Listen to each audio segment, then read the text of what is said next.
Hey guys, Switch Up here, welcome back to our Spectates series. Today we are e-stalking the man, the myth, the legend. It is Faker in the mid lane on his Zed. Faker, when he won World Championships in Season 3, chose his skin to be put onto Zed. Not literally, that'd be a little bit weird, but he has the SKT Zed skin after Faker. It's his favourite champion, he's the best Zed in the world, arguably. The 1v1 Zed, Faker versus Rio, is probably the most iconic clip of League of Legends esports history, and so now we are spectating him and seeing how he does, because the lethality build from this 7.2 is really meta now. It's really strong, it's really good, and this is the lethality build on Zed. I've showcased it a lot on junglers, Graves for example, Shaco, Kha'Zix, but now we're going to be seeing it on a mid laner. So the purpose of these videos, guys, is really want to just watch what these players are doing and kind of learn from them. So that, like, we're not just showing them off. Obviously we want to do a bit of that to enjoy the video as well, but we are going to be trying to learn how they're playing and try and take that into our games.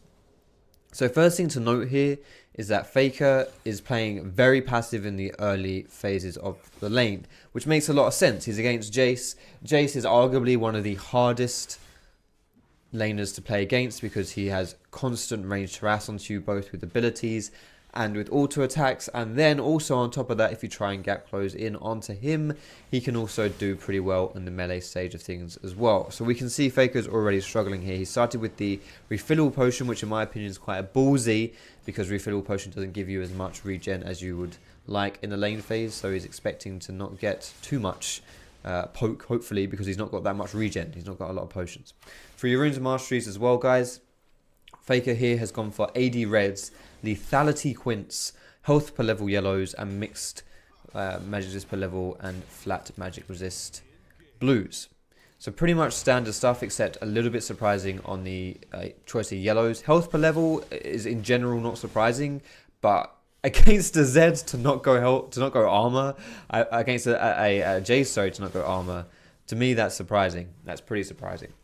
Anyway, so first thing, well, I'm going to take a look at the gold totals here for Faker, because I don't know for sure, obviously, I'm not Faker, but I think this Lee Sin just used his gap closer here if I had flash there.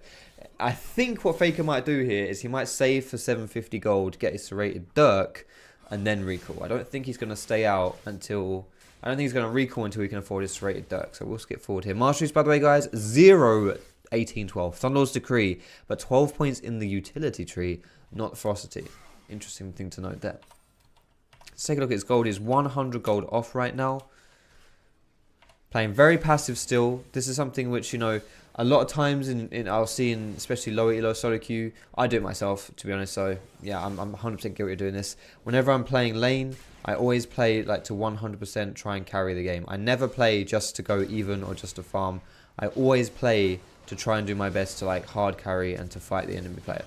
So here comes Elise with a nice cheeky gank from the backside.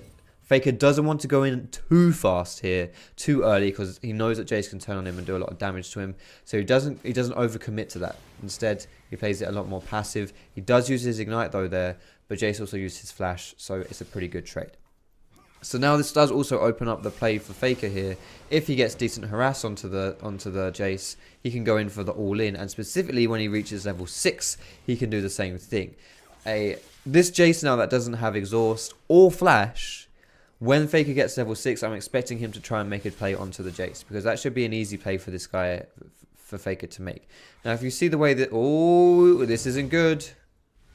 Oh, he's out. Oh, nice. He's alive. Good flash. Very close, but good flash. Good job, Faker, mate. You're not dead. Not just yet. So this is something which is cool to note, is that Faker has played ridiculously passive throughout the whole lane phase, just purely focused on farming. He's not trying to stomp the lane, he's not trying to force it and try and win. Now for you guys watching, you may think, oh, it's obvious, it's Zed versus Jace, you can't do anything. Well, you'd be surprised in solo queue if you watch your laners play, they always try and play to win the lane really hard from the get-go. So they're always playing aggressive, always trying to make it happen. They never play chill. I do this as well. They never play chill. They always try their best just to I guess he doesn't want that kill. They always try their best just to proper stomp. And sometimes you don't need to do that. Like you can see here, Faker's just... He's more than happy just to chill out, just to farm up. And there it is. So like I said, he has gone for his serrated dirk as his first back. I do want to quickly just get rid of... Wait, can I? God. Oh yeah, there it is. Chat. I don't want chat to be there. That's a little bit distracting. But here we go. He's poising for a dive here. So before we get into this, we need to take a note about what's going down to make this a successful dive. First things first. If you're going for a successful dive, if you're going for a dive in general, you can't get counter ganked. If you get counter ganked, it's all over. You're donezo. So he needs to make sure that Lee Sin isn't around here or Jace isn't around here to match the gank. Now he. Pretty sure Jace isn't here because he just died. He's most likely be running back to mid. Lee Sin, I wasn't really paying attention. Maybe he showed somewhere. I wasn't really paying attention, like I say. But hopefully, considering that this could be a quick job, it doesn't necessarily matter if Lee Sin shows up or not. And I'm pretty sure as well, if you're going for this dive, you're going to have to know what summoners are up. And I'm pretty sure they probably would have communicated. As we can see here, Zyra has no summoners. Miss Fortune has her flash. So he's going to use the blast cone to get over the wall. He's going jumping in, boom, easy peasy lemon squeezy. Here's the Lee Sin with the counter gank. Like I said, this is the worst case scenario, but he's jumped in on 0 health. He's dodging out a tower aggro.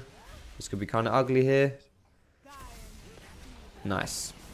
Now imagine if Lee Sin had joined that play when he wasn't on 40% health. Can you imagine what would have happened here?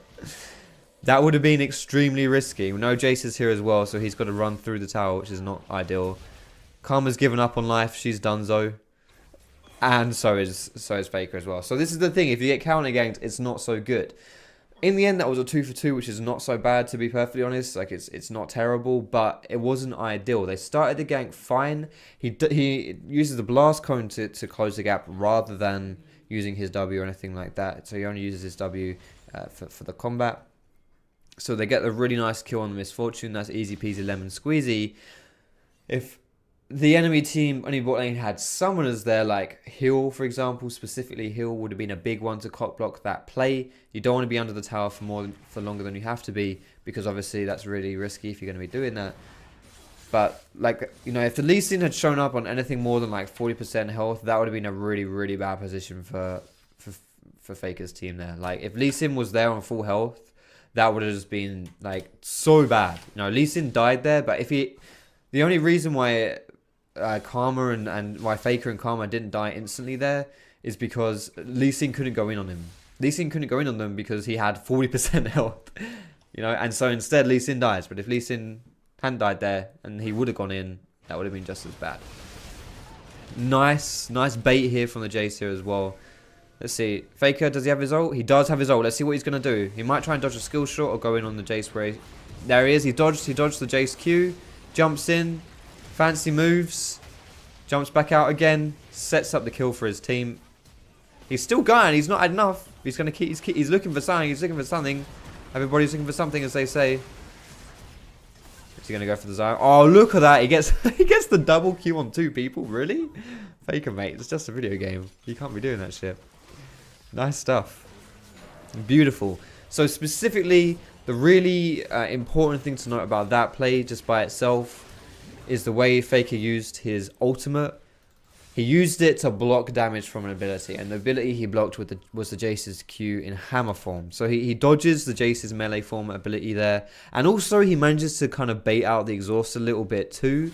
Ideally, I think Jace would have waited on that exhaust until Faker had jumped in with his ultimate, because then he would have obviously blocked the damage while his ulti was going down and completely negated a lot of the, not completely negated, but moderately negated some of the damage from Zed's ult. But I think what Jace was thinking there was Faker's getting away, let's chase him down. Anyway, now we're seeing the part of the lane phase where Faker is going to become really, really oppressive around the level 9 mark. Lower cooldowns, higher damage on your abilities, more items obviously as well. And with a blue buff, a lot of people don't give blue buff over to energy champions like Zed, but it's very good on them. You can just spam your abilities 24/7.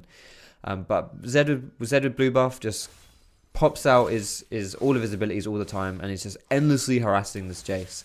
So it's really, really nice. Like at this point, 80 CS at 10 minutes, 20 CS up on Jace. Jace was stomping this guy early on, not stomping, but you know, like, Faker couldn't do anything in the early game because it's Jace, you know, but he just played chill, he just farmed, and now look at him. He's in a pretty good spot. So let's skip forward here. See if he goes for anything more than just pushing into the tower and stuff. Notice how Faker is just deliberately pushing all the time. Because every time he just hard pushes now that he's strong enough to roam around and make plays. He hard pushes and then he just roams. Which is what he's done here. So he's roaming up to the top side now. Is he going to go for the Jace or the Fiora? If anyone, he might not even go in on this. Nice. Oh, nice block by Fiora. Can he do it? A little bit risky here. Not quite enough. Is he going to back out of this one? I think he might back out. Oh, he's still going for it. Faker, mate. Oh, he's almost done it. He wants it. Oh, there it is. Faker, please. He's eaten by the Tom Kent. Tom Kent's going to spit him out and he's going to... Oh, is he actually going to get this, though? Oh, spicy. That deserves a replay in slow-mo, in my humble opinion.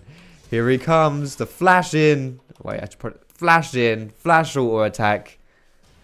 On one. Q onto the Fiora. Immediately switches on to the Jace. Beautiful stuff. I honestly don't know if Faker wanted to be eaten there. I don't know whether that actually helped him or not. But either way, that's 3 kills for him. I'm sure he's happy about that. He'll be buying into the Yumu's here as well, most likely. He's got a shit ton of gold, right? 2,000 gold. That's the Yumu's and probably some more longswords as well. Notice, by the way, look how many control wards are going down this game for people. 2 control wards in the support from the red team here. 1 control ward on the AD carry, 1 control ward on the jungler. Faker has a control ward. Lise has control ward. Well, she did have a control ward. She just put it down. And Karma has control ward. So many control wards going down, guys. Just buy control wards all the time. They're really good. So what's he bought here? He's got the Yumu's and another longsword, like I said he would do. Good start to your lethality build. Lethality is busted right now. You do so much damage to squishies in the early game. It's crazy stuff. And also Ninja Tabby is quite an interesting pickup because normally you don't get Ninja Tabby, I guess, on what? You don't associate Ninja Tabby with assassins, but against someone like Jace, a lot of physical damage, the armor is really useful, and also because it'll be harassing Zed in his ranged form, the Ninja Tabby are actually really useful. So a good choice to pick up there against any sort of auto attack harassing champion. So Faker's actually harassing this guy under tower now. He's stepped up his game. The downside to doing this is that it is quite risky if you get ganked from the side. But if you look here, look at where Faker has vision here. Complete vision on the right side of the map. So if you'll watch Faker's movements here. If he ever uses W aggressively, he'll move down here. He's baited out the exhaust. What was that, Faker, mate? Almost. Lee Sin, unlucky. 50 health, that was kind of close. But still, if you look at where... That was a bit of a bad example because Faker actually didn't all in there. But if he ever goes aggressive and uses his W aggressively, which is going to means that he can't then use it defensively, he'll be hugging the bottom side because he'll be hugging the side where he's got vision because that's where he knows Lee Sin isn't going to be. If he doesn't have vision on the top side, Lee Sin could quite easily be around here. But if he does have vision all the way around here, then it's safe for Zed to hug this side, assuming Lee Sin, he doesn't see Lee Sin there, obviously. It's safe for Faker to hug that side because that's how he's going to get away with not getting ganked by Lee Sin. Playing around his vision. This is something that's just interesting to note by itself, though. So much vision control this game. It's really crazy. Like, so much vision control. Incredible amounts of vision. It's really nice. Really nice to see. Something that will be nice to have in solo queue in your games, no doubt. Half health from a combo. This Faker, by the way, has not missed many of these combos. He puts his W down on someone, ease them to slow them down, and then hits them with the Q on both his shadow and his body. Like the real Faker and the fake Faker, so to speak. The fakeception. He's always hitting his combo. It's really good stuff. Faker, mate, I'm not sure you want to be doing this. I think this is a bad idea, bro. Alright, just hashtag just Faker things. Just Faker things. He doesn't give a shit. Second lethality item here, guys. He's gone for the straighted Dirk once again. If you look at the item builds of pretty much everyone in this game, everyone that can be building lethality is building lethality. Jace has rushed to Yumu's Misfortune, Yumu's serrated Dirk, Jin, Yumu's Edge of Night, Zed, Yumu's serrated Dirk. So a lot of lethality coming down here. Pretty busted stat, as you can tell. This is quite a nice move here by Faker as well, just backing up his support as his support goes to fight for vision. Always backing up his team so that his team doesn't just get caught out trying to fight for vision here. This is a bit of a risky one. These guys probably don't want to take a fight here because they're outnumbered. Some harass is fine, but you want to be careful because you don't know where Lee Sin is necessarily. Or sorry, you don't know where Zyra is there. I think it was Zyra. She just showed up basically, but you know you're outnumbered, and you also don't know where everyone is. So best case scenario, you're outnumbered. Worst case scenario, you're gonna get collapsed from like everyone on the enemy team. So here he goes. He's missed his W. Is he gonna jump back to it? He's out of range, isn't he? No worries though. Here comes Time Kench delivering the karma. Not sure you want to do that kind of delivery service, mate. I think the phrase is deliver from evil, not deliver straight into the heart of evil. He's seen the Fuhrer. He fancies the Fuhrer. Here comes the 1v1, boys. Nope. He's giving up. Is he going to go for it still? He's going for it. Oh, he's baited out the riposte. Here he goes. We're doing this in slow-mo. He presses R, he jumps in, he ignites. Oh, he Q flashes with the auto attack. And holy shit, what the hell was that? I wasn't even expecting that, man. Q flash with the auto attack. That is spicy. So that was actually really cool. I wasn't expecting to see that. That was really cool. The best thing about that right there is that gave 0 reaction time to Fiora. Is like any kind of ability flash combo, like with Lee Sin when he does a kick flash, or Graze when you do a like the auto attack RE combo or something like that. Anytime you use flash to negate or like E flash on Gragas, whenever you use flash to get rid of animation cancelling, the best thing about it is that it gives your opponent 0 time to react. So he presses Q towards Fiora. Fiora's not afraid of the Q by itself, and then she's like, well, if he dedicates to me, I can just flash away. But he Q flashes. Q flash auto, boom. That was beautiful. Oh, he couldn't get away from that one. His ult's not quite up yet as well, so he's going to have to be careful here. He could actually be dead, you know. Nope, he's fine. No worries. So it actually looks like Faker's going towards the Black Cleaver here. That's not too surprising. Jace has already gone for this build. Black Cleaver. Oh, no. Okay, never mind. He's just got a random Rukus on his inventory because why not? But in general, before the lethality builds came in, Black Cleaver was a pretty big staple of Zed builds. It was considered to be pretty core on him in Season 7. So it wouldn't be surprising to see a Black Cleaver coming through still. Most champions that would have gone Black Cleaver last patch will still go Black Cleaver this patch because it's still like a really solid item. You can weave in some lethality here and there, like Faker's doing here with Yumu's and Jace with Yumu's as well. But in general, Black Cleaver. Oh, you missed the ward, Fake. Ah, it's good. Oh, no. Okay, you can't be asked. You'd rather get the CS, that's fine. But in general, Black Cleaver is still solid to do. Don't do what I did last night when I was streaming and I was playing Renekton top lane. Because I was up against the Jace and I was actually beating him 1v1, which was very surprising. And because I was beating him and my team was losing, I was like, fuck it, I'm going a full lethality build. And I went Yumu's Edge of Night, and I was the most useless sack of shit in the world.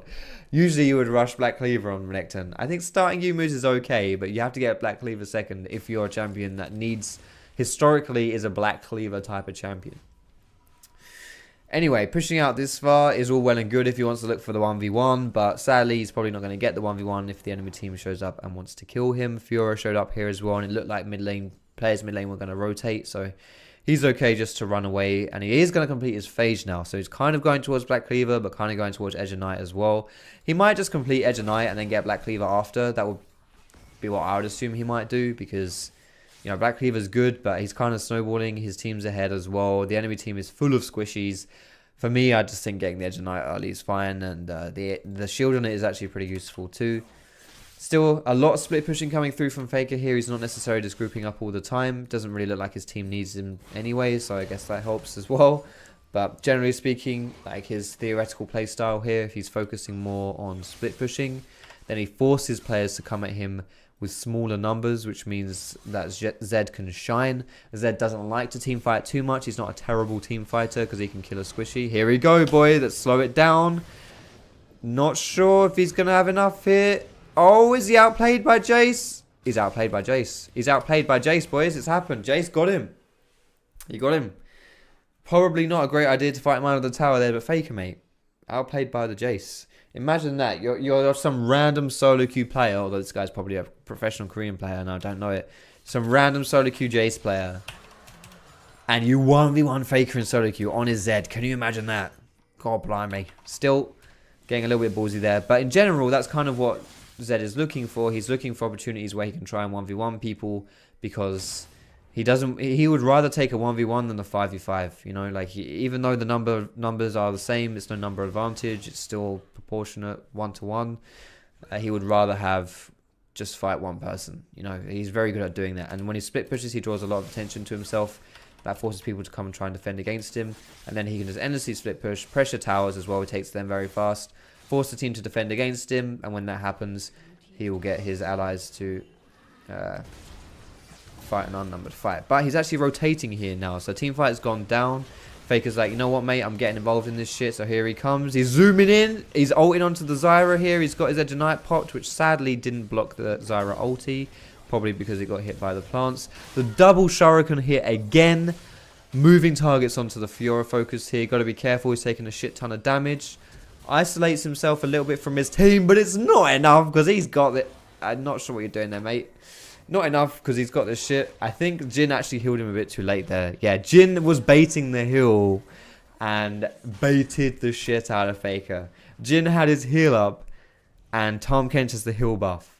He was... Oh, Faker, I'm so sorry about that one, mate. He was baiting for the Jin ult, the Jin heal, and it never came. Jin, mate, what were you waiting for? What were you waiting for? There was nothing to wait for there. Just pop the heal. Still a good team fight win there, which is all well and good. Really nicely played by Faker again, and he even put his shadow behind him there to jump out of the fight afterwards. If we take a look at the gold totals here, you can see that it's pretty heavily in the blue team's favor. Faker's team is doing really well here. Faker has a shit ton of CS as well, which is really nice. And Tahm Kench's top is destroying Fiora. Oh, am I missing something? I'm missing something. Sorry, we'll rewind this. Sorry, my apologies. So here we go. Zoom, boom. Oh, here he goes. He's popped the, whenever you pop the Yumu's and the Edge of Night, here he goes. W, ulti, E, dodges the Q, flashes over the wall, punches him, slashes him, back to the shadow, and the pop. Pop goes the weasel. There it is. It makes it look so easy. He just makes it look so easy, man. Good. Gosh darn diddly darn it, man. He's got his actives up again. Probably no ulti here, but he can just swag dubstep ignite. No worries. Good shit. Oh, look at that sound. That was beautiful. I love Jin's thematical presence as a League of Legends character. The lines he has are really cool. The little sounds he's got are really cool. His character design is nice, but it's like his lore as well. He's just some really crazy geezer who's obsessed with the master. Oh, here he goes. He's ulted in. He's immediately jumped out. And then jumps back to his shadow that he jumped in on. But sadly, he gets stunned up or whatever it was there and he couldn't move. Unlucky. Still dancing around like a madman and making it work, to be honest with you. He's getting shit done. That's the Baron ping there as well. Bit of a selfish blast cone Jin, but we'll see. Tahm Kench is very, very tanky. Triple AD armor, but triple AD iron build as well. I guess if the enemy team is full AD, then it makes it very easy to itemize against. So here we go. He's not going to take any damage. He doesn't take any damage. They get the Baron. No worries. Karma goes down though, but that's fine. I think Baron for your support's life is probably a decent trade. So he's got the Edge of Night here, and then he is building into this Black Cleaver. And looky here, more lethality. So this will be the Dust Blade, the final item. This build is going to give him ridiculous amounts of damage against... Oh, here he goes. Edge of Night. Yumu's. Hits the abilities. Is baiting out for the riposte. Here comes the Fiora riposte. Don't use anything. Nice. The E. Misses the Q. Unfortunate. Misses the Q, but it's... Oh, yeah. That's the... Was that a flash from Fiora? Yeah, that's the flash. Unfortunate there, just right on the backside that he misses the Q. Because that was very close. Very close. But you got to be careful in those 2v1s, Faker, mate. I know you are God himself, but even God himself struggles in 2v1s. Oh, here comes the Jin. Wow, I don't think I've ever... Is that a bug? Did you guys see that bug? Wait, let me rewind that. Do you guys see this bug? Wait, let me fast forward. It happened right at the end of this fight. Wait. Like, do you see this right here? This bug? Look. Tahm Kench eats Fiora. But then... You see that right there? This fat frog, he died. How does a triple AD armor building Tahm Kench die? I don't think I've ever seen that before. Disgusting champion. Alright, let's speed on up here. Let's get Faker alive again. So let's follow him. Zoom back into the games. Oh my goodness, he's going in again. Straight in onto the Zyra here. Pop. Back to the shadow and he's out. He just does not stop, does he? He just genuinely does not stop. He just runs up to a lane and just ults someone that he sees. Disgusting. He's got his BF sword as well now here.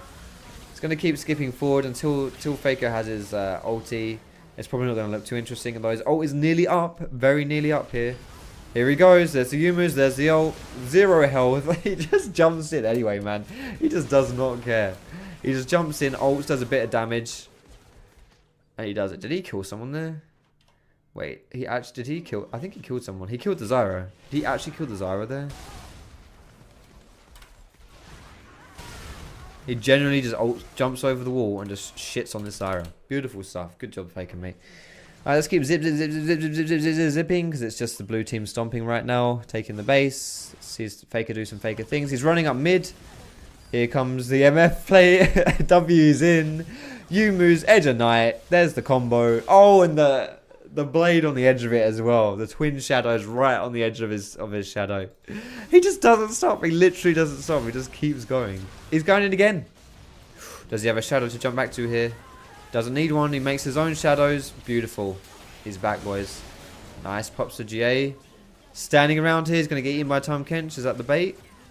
Nope. No need to bait because Jin is 16, 2, and 10. As you do. Casually. Alright, so this should be the game here, just finishing things, jumping under fountain, because why not? Who cares about KDA when you're Faker? Hey, you don't need to impress anyone. But there it is, boys and girls, there it is. That is Faker, that is Faker on his head. Disgusting stuff, holy moly. Hope you enjoyed the video, boys and girls. If you did, of course, you can hit me that cheeky thumbs up. You can subscribe to me for more League of Legends content. We do spectates just like this one. We've spectated Rush in the past. We've done a Rengar player that stomped all over loads of Korean pro players. We've done the best Singed in Korea as well. We've done loads of spectates of people who are very good on specific champions and trying to learn how to play these champions. So thanks a lot for watching the video, boys and girls. I hope you enjoyed it. Have a good evening, and I will see you in my next video.